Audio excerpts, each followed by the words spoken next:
علم الکلام پڑھیں گے آج 15/4/2026 ہے۔ تو علم الکلام میں ہم نے پڑھا تھا کچھ اہم بحث ہم اس میں پڑھ چکے تھے۔ آج ہم پڑھیں گے یہ آپ آئے نا کل امامت کو پڑھا تھا کہ امامت کیا ہے وغیرہ وغیرہ، ٹھیک ہے۔ آج ہم یہاں سے شروع کریں گے یہ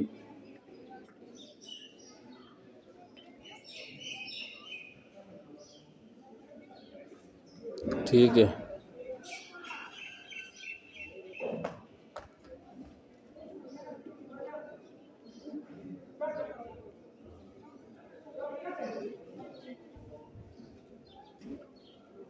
یہ پہلا مرحلہ گناہ کبیرہ کا ارتکاب یہ بھی ہوا تھا، اور اس میں جو گناہ کبیرہ میں جو خوارج تھے ان کو ہم نے پڑھا تھا، مرجئہ وہ بھی پڑھا تھا، پھر اس میں قدریہ جبریہ وغیرہ یہ بھی کل ہوا تھا، جبر اختیار کا مسئلہ تھا وہ بھی ہوا تھا، امامت کا مسئلہ جو تھا نا یہ بھی تھا، اور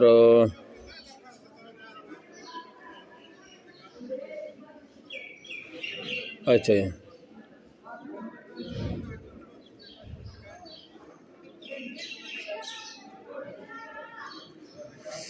جی، اس کے بعد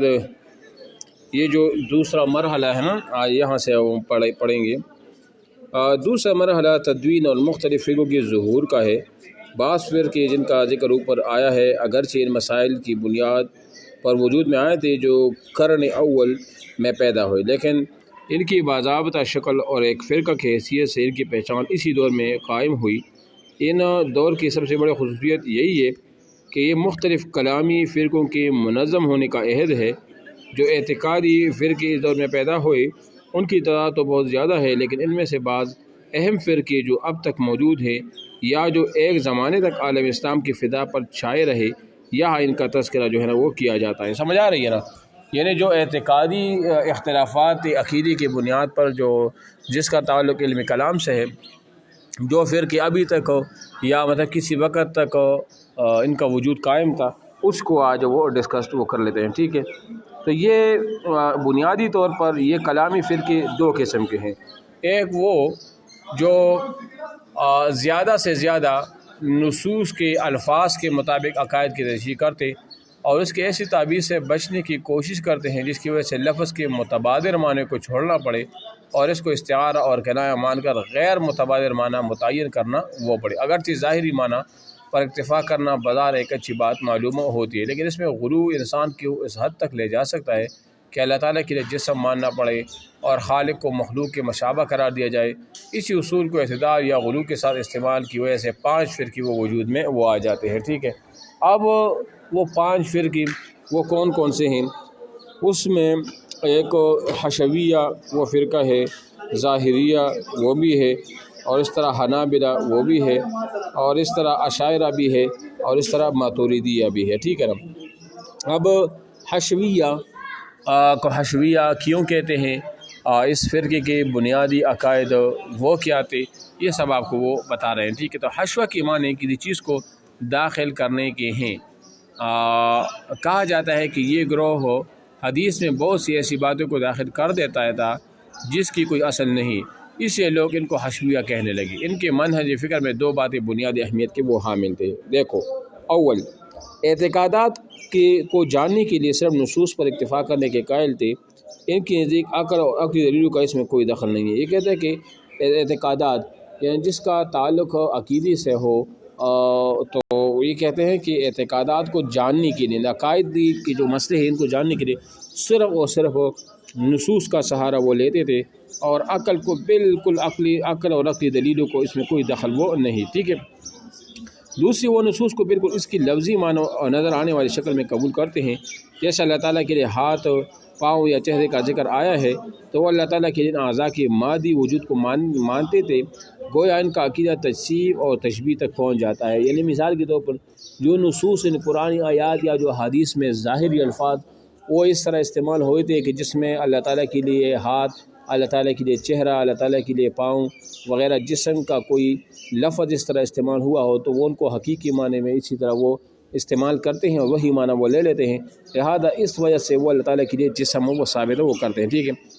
تو محققین کا خیال ہے کہ چونکہ تورات میں اللہ تعالیٰ کے لیے بذات جسم مانا گیا ہے، یہاں تک کہ خدا تک جاتا ہے، اس کو آرام کی ضرورت ہوتی ہے، وہ کشتی بھی لڑتا ہے اور اس میں شکست بھی کہا جاتا ہے، تو چونکہ بعض یہود و نصارہ اور مجوسی اسلام کے ابتدائی عہد میں بظاہر مسلمان ہو گئے لیکن اپنے گزشتہ افکار اور معتقدات کو چھپا رہے ہیں،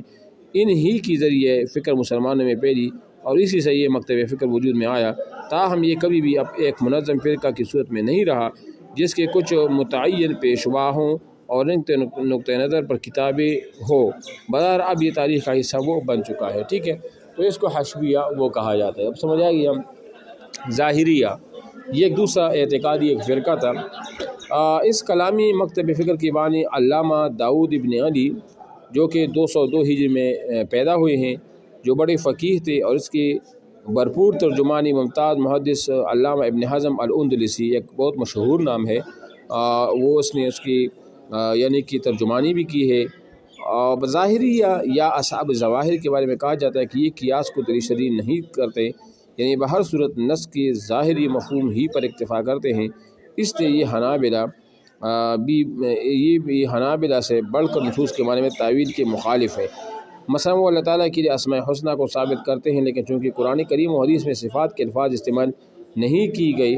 اس سے وہ اللہ تعالیٰ کے لیے صفات کی تعبیر کو غلط اور بدعت قرار دیتے ہیں۔ بہرحال اصحاب ظواہر اہل سنت جماعت میں سے ہیں، وہ خود اپنے آپ کو اہل سنت سے قرار دیتے ہیں اور فکر اعتبار سے حنابلہ سے وہ قریب وہ بھی ہے، تو اس کو اہل ظواہر وہ کہا جاتا ہے، ٹھیک ہے۔ حنابلہ یہ بھی کلامی مکتب فکر میں سے ہے اور کچھ اعتقادی مسائل میں اختلاف ہے، لیکن یہ بھی اہل سنت جماعت میں سے ہے۔ امام احمد بن حنبل علماء اہل سنت کی بلند پائے شخصیت ہیں، وہ بڑے محدث بھی تھے اور فقیہ بھی، اور نصوص کے سلسلے میں ان کا عمومی مزاج ظاہری الفاظ کو قبول کرنے کا تھا۔ یہی مزاج اسلامی اعتقادات سے متعلق نصوص کی تشریح اور توجیہ میں بھی انہوں نے اختیار کیا۔ اس حلقہ کی سب سے مؤثر ترجمانی علامہ ابن تیمیہ نے کی ہے، اس سے جو لوگ نصوص میں تعویل سے کام لیتے ہیں ان کی فکر اور امام احمد بن حنبل اور ان کے متبعین کی فکر کے درمیان اختلاف پیدا ہوا، اسی طرح یہ ایک مستقل اعتقادی مذہب وہ بن گیا، ٹھیک ہے۔ اچھا جی، چوتھا نمبر جو مذہب ہے وہ ہے اشاعرہ۔ اس مکتب فکر کی بنیاد 30ویں صدی کے آخر میں ابو الحسن الاشعری نے رکھی۔ پہلے فرقے معتزلہ سے تعلق، یہ اصل میں ابو علی الجبائی معتزلی کے شاگرد تھے، بعد میں انہوں نے مسلک کی اعتزال سے توبہ کیا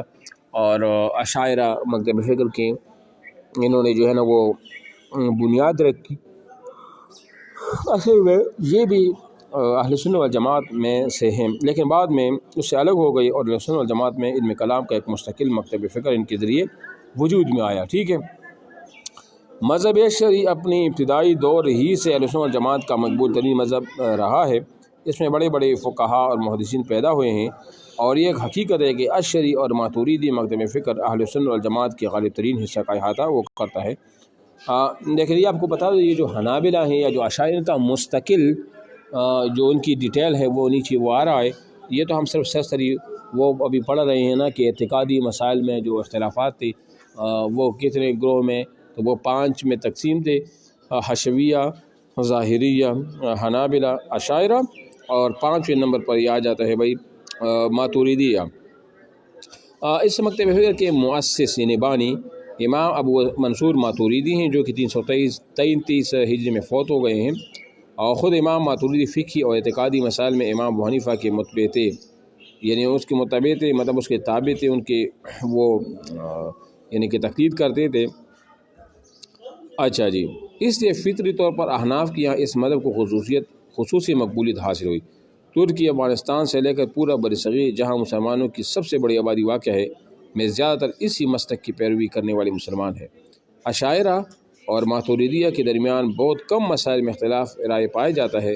لیکن آئندہ مستقل طور پر ماتوریدیہ کے افکار پر وہ گفتگو وہ ہوگی، ان کا ایک الگ چپٹر آئے گا، ہم پڑھیں گے اس کو کتاب میں، تو وہاں پر اس میں تفصیلی جو ہے نا وہ گفتگو وہ ہوگی، ٹھیک ہے۔ یہاں پر یہ کچھ تمرین سوالات ہیں، علم کلام کی تدوین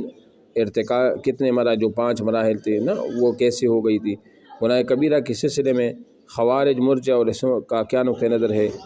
یہ بحث کس پس منظر میں شروع ہوئی، تو یہ جو خوارج تھی جسے میں پس منظر بیان کیا تھا، حضرت عثمان کی شہادت کے بعد مرجعہ ایک الگ فرقہ بن گیا، خوارج ایک الگ فرقہ، معتزلہ ایک الگ فرقہ،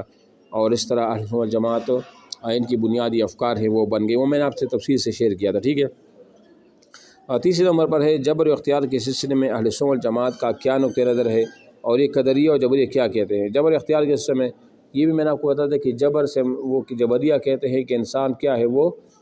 مجبوری محض ہے، اور وہ چونکہ سب کچھ اللہ تعالیٰ کی مشیت پر ہے، لہذا انسان کو کچھ اختیار ہے ہی نہیں اس چیز میں، لہذا وہ کیا کہتے ہیں کہ انسان مجبور، یہ جبریہ۔ اور اختیار کا مطلب قدریہ جو فرقہ ہے، یہ قدریہ ان کو کہا جاتا ہے کہ انسان کی قدرت میں سب کچھ ہے اور وہ اپنے افعال کا خود خالق ہے، پیدا کرنے والا ہے، تو اس کو قدریہ وہ کہا جاتا ہے، ٹھیک ہے۔ اور 4 نمبر پر جو سوال ہے مسئلہ امامت کی پیدا ہونے کا کیا سبب ہوا، اور سلسلے میں شیعہ حضرات کا نقطہ نظر کیا ہے۔ مسئلہ امامت یہ دین کے ایک اہم بنیادی رکن وہ سمجھتے ہیں، جس طرح ہمارے ہاں کلمہ طیبہ، نماز، روزہ، زکوٰۃ، حج، جہاد، اور اس طرح، تو اس میں ایک امامت بھی ہے، اور امامت امام جو ہے نا وہ معصوم ہوتا ہے تشیع کے حضرات کی نزدیک، اور اس میں وہ 12 اماموں کے 12 عشرہ کی یہ لوگ قائل ہیں، اور اسے اپنے پہلا امام حضرت علی رضی اللہ عنہ کو جو ہے نا وہ مانتے ہیں۔ تو اسی طرح یہ امامت کا نظریہ جو ہے نا، اور یہ کہاں سے پیدا ہوا، غدیر خم کا ایک پورا واقعہ ہے، وہاں پر میں پہلے بھی آپ کو اس سے تفصیل سے وہ سمجھا بھی چکا ہوں، اب پھر بھی آپ کو سمجھنا ہے تو بے شک مجھے بتائے، ٹھیک ہے۔ اچھا جی، 5 نمبر پر فرقہ حشویہ کی کیا اب یہ فرقہ باقی ہے۔ فرقہ حشویہ کا اصل معنی ہے داخل کرنا، چونکہ یہ حدیث میں اپنی طرف سے بہت سی کچھ باتیں وہ اپنی طرف سے داخل کیا کرتے تھے، اور نصوص کے ظاہری معنوں پر وہ یعنی کہ وہ عمل کیا کرتے تھے، معنی لیتے تھے، اس لیے قرآن مجید کے اندر نصوص کے اندر اللہ کے لیے جو ید، ہاتھ اور چہرے اور منہ اور چہرے کا جو لفظ ہے وہ اس کو حقیقی معنی میں استعمال کرتے ہوئے اللہ تعالیٰ کے لیے جسم کو ثابت کرتے ہیں، یہ حشویہ ہیں، ٹھیک ہے۔ اور یہ ابھی بھی باقی ہیں، لیکن مختلف صورتوں میں یہ باقی ہیں، کوئی مستقل جماعت ابھی نہیں ہے، ٹھیک ہے۔ نمبر 6، ظاہریہ نصوص کی تعویل کے بارے میں کیا نقطہ نظر اختیار کرتے ہیں، مثال سے سمجھائے۔ تو ظاہریہ اہل ظواہر سے یہ ہے کہ وہ نصوص کی ظاہری معنی کو کیا کرتے ہیں، وہ لے لیتے ہیں، اور زیادہ تر وہ قیاس کو نہیں مانتے، اور اہل ظواہر میں سے داؤد ظاہری ہے اس کی مؤسس، اور زیادہ تر اس کی ترجمانی کرنے والے ابن حزم الاندلسی ہے، ٹھیک ہے۔ تو یہ سوالات ہیں، ان کے جوابات میں نے آپ کو مختصر وہ دے دی۔ یہ کل سے انشاءاللہ یہ جو ہے نا یہاں سے اس جو کلامی مکتب فکر کے لوگ ہیں، اسماعیلیہ ہے، اثنا عشرہ، معتزلہ، زیدیہ، خوارج، یہاں سے انشاءاللہ اس کو کل سے وہ ڈسکسڈ وہ کریں گے، ٹھیک ہے نا۔